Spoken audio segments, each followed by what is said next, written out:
Perseteruan antara Jenita Janet dan mantan suaminya Alif Hedi Nur Maulid belum juga selesai. Polemik harta gonogini yang jadi perdebatan kini semakin membara. Di tengah proses persidangan mengenai pembagian harta gonogini yang masih terus berjalan di Pengadilan Agama Bekasi, Alif akhirnya angkat bicara perihal laporan mantan istrinya itu. Seperti diketahui, Jenita Janet melaporkan mantan suaminya ke Polda Metro Jaya pada tanggal 14 Oktober lalu atas dugaan penggelapan uang hasil penjualan motor gede. Menurut Jenita, motor gede tersebut masih termasuk dalam aset harta gonogini yang seharusnya menjadi hak bersama. Namun di sisi lain, Alif mengurai cerita bahwa motor tersebut dijual atas sepengetahuan Jenita saat mereka masih bersama.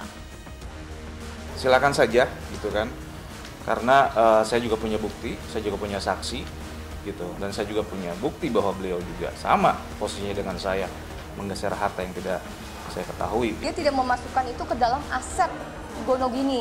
Kalau misalnya dia merasa semua penghasilan saya adalah aset gonogini, ya kan, aset-aset saya ini dari penghasilan saya, berarti aset-aset dia yang dia beli juga kayak motor yang R1, yang Repsol, yang udah dia beli kan lumayan ya, itu harganya ratusan juta gitu. Ya berarti harus dimasukkan dong ya.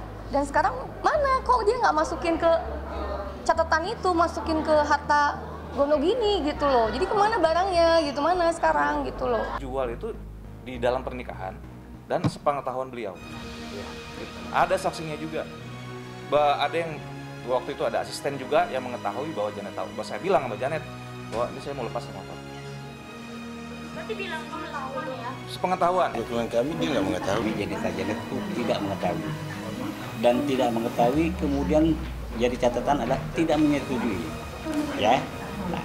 Oh, ya kalau misalnya ada buktinya, coba kasih saya bukti, itu aja. Sekarang bicara bukti aja. Tahu, saya berani sumpah Quran sekarang juga. Dia tahu, tapi dia ngomongnya nggak tahu. Dia ngomong itu penggelapan harta. Demi Allah Rasulullah. Demi Allah Rasulullah.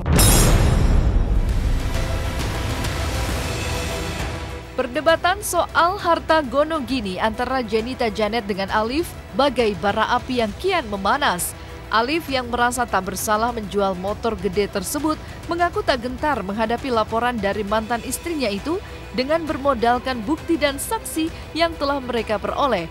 Di sisi lain, pihak Jenita Janet menyerahkan sepenuhnya persoalan ini ke pihak polisi untuk menyelidiki masalah penjualan motor tersebut. Silakan saja gitu kan. Karena saya juga punya bukti, saya juga punya saksi gitu, dan saya juga punya bukti bahwa beliau juga sama posisinya dengan saya, menggeser harta yang tidak saya ketahui. Ya ini kalau bahasa militer pun perang ya, udahlah ini bendera perang udah dikibarkan kan seperti itu. Ya. Artinya pun kita akan hadapi, apabila memang ada panggilan Polda ya kita akan telaah, kita akan pelajari bersama. Kami juga memiliki bukti-bukti dengan bukti-bukti yang sama. Tapi kami dengan khususnya Mas Alif di sini kita menghormati proses persidangan perdatanya terlebih dahulu. Kita serahkan semuanya lah kepada kepolisian dalam hal ini untuk menindaklanjuti apa yang sudah kita laporkan.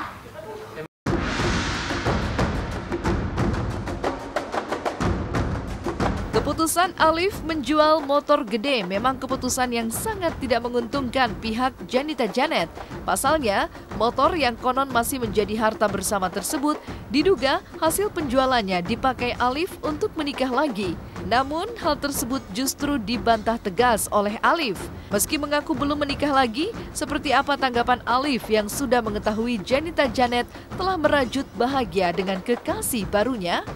Entah apa yang mendasari Alif menjual motornya, kalau memang motornya aset-asetnya masih ada sekarang ya, kalau nggak ada berarti benar dijual. Yang saya tahu, motor itu dijual, dia katanya mau berumah tangga lagi, ya kan? Ya kita doakan saja, aku mendoakan semoga dapat pasangan yang bisa bikin Mas Alif lebih khusyuk lagi jadi imam, lebih bertanggung jawab lagi. Jamin 100% sebelum nikah mereka pasti bikin pemisahan harta. Jajan pernikahan, yakin saya. Ya buat keperluan saya dong. Karena kan saya waktu itu keluar dari rumah kan. Tidak bawa apapun, hanya bawa motor aja. Saya nggak kos, cuma punya uang 2 juta. Kos 1.500.000. Saya betul-betul bingung kan, harus kemana saya bilang. Kalau saya bilang, saya mau jual motor. Karena apa? Saya juga perlu hidup dong. di Jakarta sendirian. Dia di rumah masih dengan makan enak, tidur nyaman, mobil 2, rumah di mana-mana. Akhirnya saya bilang sama dia, saya mau jual motor untuk hidup saya. Enggak, saya sih dapat laporan kiri kanan ada. Mereka kenal dari bulan Desember atau Januari gitu kan. Saat ya gitulah gitu kan. Ya mereka udah mulai berhubungan intens segala macam. Saya tahu cita-cita dari teman-teman ya. Intelijen kita lah. Intelijen kita bekerja. Bekerja.